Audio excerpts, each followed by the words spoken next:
Ассаламу алейкум, урматтуу биздин каналдын катталуучулары, бир туугандар амансыздарбы?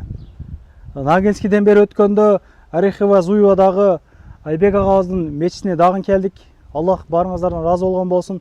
Ошол ар бириңиздер которулган акчага сиздер ушул мечитти куруп атасыздар. Биз ушул мечит ушул курулуп атат, бүтүп атат, мынча акча керек деп дагында болсо сиздерге чыгарып атабыз. Которгон акчаларыңыздардан Аллах разы болгон болсун. Которгон акчаларыңыздар точкасына чейин жетип келип атат. Копейкасына, сентине биз эч кандай тиешебиз жок. Ушул бир соопко илешип калдык деген эле бир үмүт да, жөн эле бир себеп болуп калдык деп эле. Бул 2 күндүк жашоодо бир сооп амалдарды кылып калышыбыз эле керек болот экен. Мына сиздер жөрөткөн акчалардан ушул дуалдары турулду, чеспа поездар куюлду, таштамалар ташталды, нарка страпилдер болуп атат дегендей, мына уже көрүнүп калды. Эми жамааттар акчалар берип атат. Ушул кирпичти пеноблоктордон бир агабыз алып келген, атын айтпай эле коелук. Буга чейин видеолордо айтканбыз. Точкасына келип атат. Бул жагында Хабибулла агам өзү тааныштырып берсин. Кире берейинби? Жүр. Абдулла, кандайсың? Жакшыбы? Өтө акылдуу жигит экен. Айбек агабыздын уулу. Учурашкы буну көп тааныса керек. Бул кары. Иншалла. Канча пара билесиң, кам? 5 пара. О, молодец. Мектептер кандай болуп атат? Хорошо. Мына ушундай туугандар. Биз биринчи келгенде фундамент эле куюлган беле? Кечегинде келгенде, Кечегинде келгенде. Алла разы болсун, бүтүп калыптыр ай. Эл жер бар экен, караңай. Бириден бири материал берип эле мына мен себепчи болуп калам, мен кылайын деп эле. Болуп атат да ушундай кылып. Мына, караңыздар. Бул жерде ошол лестница болот экен, экинчи этажга мындайчы. Куда каласа. Айбек агам биринчи этажда жашайт. Алла разы болсун, ошол өтө чоң курманчылык. Квартплатын төлөй албагандарыбыз бар, Москвада жашап иштепчи. Бул Москванын четинен бир чекти берип коюу, үстүн меч кылып берип коюу, бул өтө чоң курманчылык. Агам өзү айтып атат, эми пока ошол биринчи этажда жашап турам, кийин мечитти Алланын ачып өткүзүп берем дейт. Алла разы болсун дейт. Өзүңүз сүйлөйсүзбү? Хабибулла ака, эл менен амандашып. Ассаламу алейкум, туугандар, амансыздарбы? Биз бүгүн Айбек аканын ушул мечитине келдик элек. Ушул иш Аллага шүгүр кыйла жүрүп калган. Кыйла жерлери бүтүп калды. Бунун экинчи этажы полный намазхана болот. Мына жерлерде бул жерлерде раздевалка болот. Мына жердечи.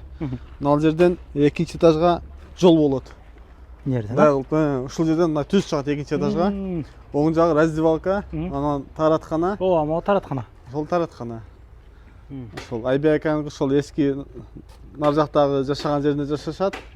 Экинчи этаж полный намазхана болот. Өтө чоң намазхана болот экен бирок, өтө. Узуну 15ке 17. Охо. 15ке 17.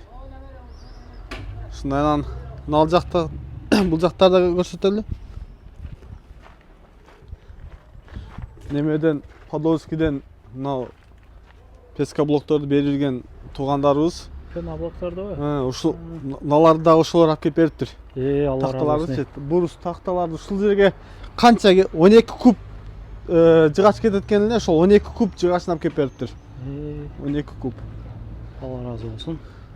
Эми мынанын атын унутутам. ДВП дейбиз билем, эмне деп коет? Ушудан 300 штук керек. 300 штук.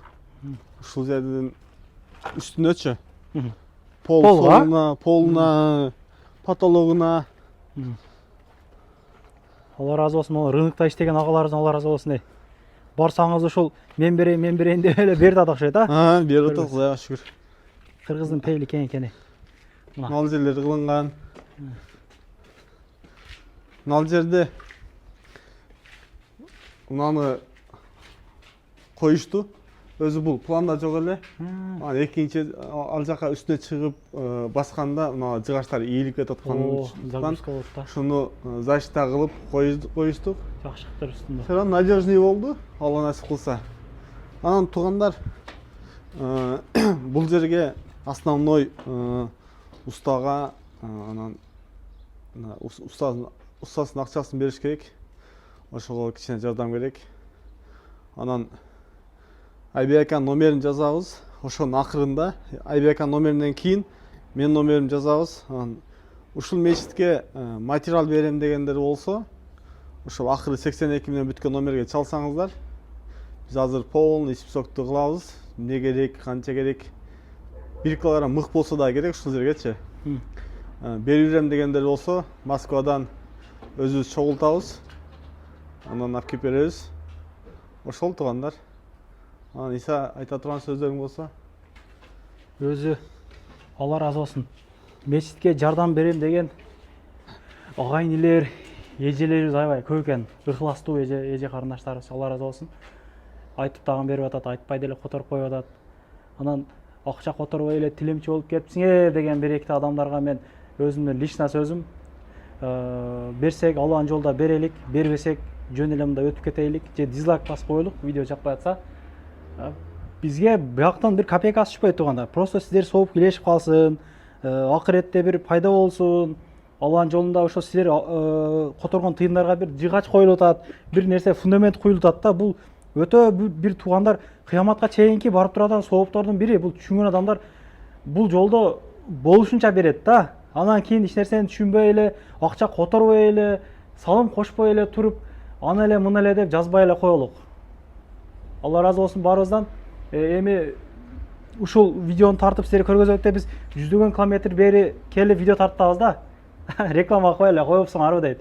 Ушунун аркасынан элдер жардам берип, ушул мечиттерибиз бүтүп, көптөгөн адамдардын сооп кылып калышына бир себеп болуп атабыз да. Ошого түшүнбөй жазбаңыздар. Номерлер ошо Айбек агама карайт. Мына ушундай. Келерки видеолорун көрүшкөнчө Кудай кааласа бүткөнгө чейин өзүм тартып көргөзүп беребиз. Могу Хабибул агам, Алла разы болсун, ошол басып жүгүрүп жүрүп өзүнүн ишидей ушул ишти карап кылып атат. Булагыбызга копейкасы түшпөйт туугандар. Бирөөнүн артынан билбей туруп жаман сөз сүйлөбөйлүк. Кирди чыкты бирөө жарымда болуп калса, бизде ошол 80-90% Москвадан көрөт. Ишеничтүү адамдарга кайрыларлыкчы туугандарым. Азыр өтө аферистер көбөйүп кетиптир. Кечээ күнү бирөө эжебиз айтып атпайбы, ошол бир кирди чыкты кылам дегенден акча котордум эле, келип алып кетпей койду, короче акчаны алып жогоп кетти. Кечээ күнү дагы бирөө чалыптыр. Эт апарып беребиз деп. Кыскасын айтканда, жалганчылыктын, алдамчылыктын кылдары чыгып кетти да, түрлөрү чыгып атат. Ушунчалык аферист болуп атат элдерчи. Колубузга алгандан кийин же баргандан кийин акчаны берип үйрөнөлүк чаган, бүткөндөн кийин анан эмне кылалык, ютубка чыгарып бересиңби деген менен пайда жок экен ал нерсеничи. Ошол тынч болгула, манда болгула.